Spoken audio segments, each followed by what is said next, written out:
Hi every one. ഇന്ന് നമ്മുടെ daily ലൈഫുമായി ബന്ധപ്പെട്ട് നമ്മൾ വളരെയധികം ഉപയോഗിക്കുന്ന ഒരു പ്ലാറ്റ്ഫോമാണ് വാട്സാപ്പ്. നമ്മുടെ ജോബ് റിലേറ്റഡായോ നമ്മുടെ പേഴ്സണൽ ആവശ്യങ്ങളുമായി ബന്ധപ്പെട്ടോ വീണ്ടും വീണ്ടും റെഫർ ചെയ്യേണ്ടി വരുന്ന പല മെസ്സേജുകളും വാട്സാപ്പിൽ പല ചാറ്റുകളിലായിട്ടായിരിക്കും നമുക്ക് ലഭിക്കുക. അവയെല്ലാം ഒന്നിച്ച് ഒരിടത്ത് ലഭ്യമായാൽ നമുക്ക് അവ മാനേജ് ചെയ്യാൻ വളരെ എളുപ്പമായിരിക്കും. അതിന് സഹായിക്കുന്ന ഒരു ചെറിയ ട്രിക്കാണ് നമ്മളിവിടെ പരിചയപ്പെടുന്നത്. അപ്പോൾ പല ചാറ്റുകളിലായി കിടക്കുന്ന നമ്മുടെ മെസ്സേജുകളെല്ലാം ഒരിടത്ത് ഒരു ചാറ്റിൽ കൊണ്ടുവന്നാൽ എങ്ങനെ നമുക്കത് ചെയ്യാൻ സാധിക്കും?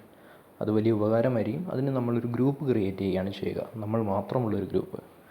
എങ്ങനെയാണ് നമ്മൾ മാത്രമുള്ളൊരു ഗ്രൂപ്പ് ക്രിയേറ്റ് ചെയ്യുക? അതിന് ആദ്യം ന്യൂ ഗ്രൂപ്പ് എന്ന ഓപ്ഷൻ എടുക്കുക. നമുക്കൊരിക്കലും തന്നെ ഒരു ഗ്രൂപ്പ് ക്രിയേറ്റ് ചെയ്യാൻ സാധിക്കില്ല. ഒരാളെ ചേർത്ത് മാത്രമേ ഗ്രൂപ്പ് ഉണ്ടാക്കാൻ സാധിക്കുകയുള്ളൂ. ഏതെങ്കിലും ഒരു സുഹൃത്തിനെ നമ്മൾ ന്യൂ ഗ്രൂപ്പ് ഓപ്ഷനിൽ നിന്ന് പുതിയ ഗ്രൂപ്പ് തുടങ്ങുന്നത് പോലെ തന്നെ ആ ഗ്രൂപ്പിലേക്ക് ആഡ് ചെയ്യാം. അതിനുശേഷം നമുക്ക് ആ ഗ്രൂപ്പിന് ഒരു പേര് കൊടുക്കാം. എന്തെങ്കിലും ഒരു പേര് നമുക്ക് ആ ഗ്രൂപ്പിന് നൽകാം. സെൽഫ് ഗ്രൂപ്പ് എന്നോ അങ്ങനെ എന്തെങ്കിലും. അതിനുശേഷം നമ്മൾ നോക്കുമ്പോൾ നമ്മുടെ ഗ്രൂപ്പ് തയ്യാറായി കഴിഞ്ഞു. ഈ ഗ്രൂപ്പിൻ്റെ പ്രത്യേകത, ഈ ഗ്രൂപ്പിൽ നമ്മളും നമ്മുടെ സുഹൃത്തും മാത്രമേ ഉള്ളൂ. അടുത്ത ഘട്ടമായി നമ്മൾ ചെയ്യാൻ പോകുന്നത് ഈ ഗ്രൂപ്പ് ക്രിയേറ്റ് ചെയ്യാൻ വേണ്ടി മാത്രമായി ആഡ് ചെയ്ത ആ സുഹൃത്തിനെ റിമൂവ് ചെയ്യുകയാണ്. ഈ ആഡ് ചെയ്യുകയും റിമൂവ് ചെയ്യുകയും ചെയ്യുമ്പോൾ നമ്മൾ എന്താണ് ഈ ചെയ്യുന്നത് എന്ന് അദ്ദേഹത്തിന് സംശയമുണ്ടാകാൻ സാധ്യതയുണ്ടെങ്കിൽ ഈ വീഡിയോയുടെ ലിങ്ക് റിമൂവ് ചെയ്യുന്നതിന് മുമ്പ് ആ ഗ്രൂപ്പിൽ ഒന്ന് ഷെയർ ചെയ്ത് കൊടുത്താൽ മതിയാവും. ഞാൻ ആഡ് ചെയ്ത വ്യക്തിയെ ഞാൻ ഇവിടെ നിന്ന് റിമൂവ് ചെയ്യുന്നു. ഇപ്പോൾ ഞാൻ മാത്രമുള്ള ഒരു പാർട്ടിസിപ്പൻറ്റ് മാത്രമുള്ള ഒരു ഗ്രൂപ്പ് തയ്യാറായി കഴിഞ്ഞു. ഈ ഗ്രൂപ്പിൽ എനിക്ക് എന്ത് വിവരങ്ങളും പോസ്റ്റ് ചെയ്യാം. ഇത് മറ്റാർക്കും വിസിബിൾ ആയിരിക്കുകയില്ല. അടുത്തതായി ഈ ഗ്രൂപ്പിനെ ഏറ്റവും മുകളിൽ നമ്മൾക്ക് പിൻ ചെയ്ത് വെക്കണം.